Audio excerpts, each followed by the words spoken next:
I'm Nishant Pajaria. I am writing a book called Privacy by Design, published by Manning Publications. Um, this is the hopefully visible backdrop for the book, if you will. It's manning.com/books/privacy by design. Again, manning.com/books/privacy-by-design. I'm going to switch back to my full screen view and I want to talk a little bit about the book, why I wrote the book, who I am, what my history is, things like that. This book has been written primarily for several different audiences. It is being written by engineers, people who have to make intelligent, important decisions with data, people who have to imbibe a ton of data, people who have to collect data, people who have to share data, people who have to work with multiple outside stakeholders, things of that nature. These are the folks who have to do things every single day in a way that depends upon the data being available. These folks have historically been told you can collect what you need to collect, and we will figure it out later on in terms of what happens to security and privacy when it comes to the data. This book is also aimed at program managers and project managers, people who have to historically do a whole bunch of different things where they don't understand the work in detail, but they have to understand just enough to convince people to do the right thing and get things done on time, whether it's deploying software, getting UIs built, getting tools built, getting capabilities deployed, having multiple folks work together, things like that, right? And then this book is also aimed at executives and senior directors and leaders at my level who have to influence other people and hire people and make prioritization calls in terms of how things get to work. So this book is aimed at multiple audiences. And beyond that, beyond people who work within the companies, this book is also aimed at executives, people in the VC community who fund businesses that are data driven, people in media who write about privacy on an extensive basis, people in the regulatory government fields, people who pass laws, write regulations that the rest of us have to live by. Privacy and data, in fact, affects all of us. It affects all of us. And for the longest time, we have basically made decisions around this data, around the collection of data, around the dissemination of data, around the usage of data, without fully understanding the use cases, without understanding the downstream implications. I remember when I was an engineer at Intel back in the day, I would basically use data only if it was permitted, only if I'd gone through the approval process, only if I'd gone through the review process, only if I'd fully understood the downstream implications, only if I'd fully gone through the right training. And now we're in a different paradigm. Teams are very decentralized, they're siloed from each other, they don't often talk to each other, and this is not some sort of surreptitious accident.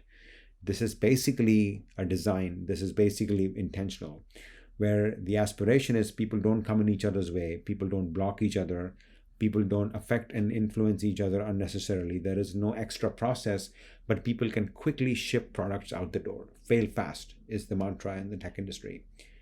And when that's the case, you can inject ideas pretty quickly, you can build products pretty quickly. Excuse me. You can collect data fairly quickly, and you can make decisions quickly, and you can ship products quickly. And then if things don't work, you can come right back and begin the process all over again.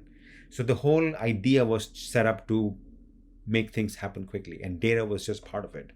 So now there is very little access control in a lot of companies. There is very little guidance on what could go wrong.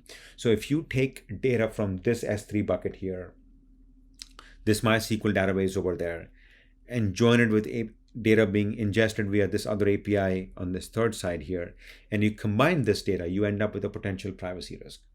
So you have a situation where individually any of those chunks of data may not cause any risk, but collectively the risk is pretty high.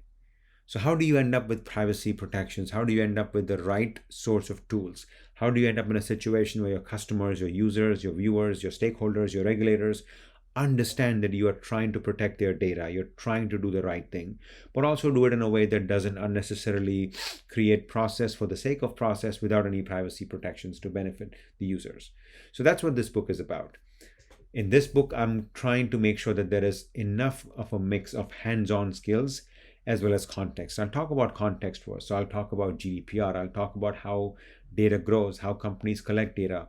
Oftentimes, people in small businesses especially, or even people in big companies, don't fully understand how the trade-offs of data work. What can I collect? How does this data get into systems? Am I collecting data without knowing that the data is coming into my systems? Am I making decisions that might be very hard to reverse downstream? So those sorts of educational foundations are in this book. So if you are an executive, if you are a media person, if you're a regulator or a lawmaker, and you don't fully understand the technical implications, there is still plenty of material for you in this book. Concurrently, there is a lot in this book for hands-on users as well. So we talk about hands-on skills. How do you classify data? How do you catalog data? How do you categorize data? How do you delete data? How do you do privacy reviews? How do you share data? There are decisions that engineers and program managers and hands-on leaders have to make on an ongoing basis every single day. In fact, some of these decisions are not even consciously made. Some of these decisions are made on an ongoing basis via automation.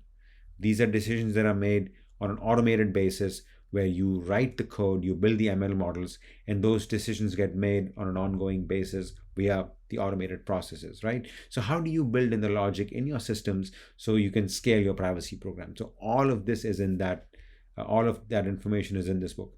I think this book will be very, very helpful to people because typically people think about privacy under two circumstances. And I know this because I've been in this field for a while in privacy and security. They think about these fields when it's time for an audit, when they have to prep for something because there's going to be a verification process that's coming up to a head.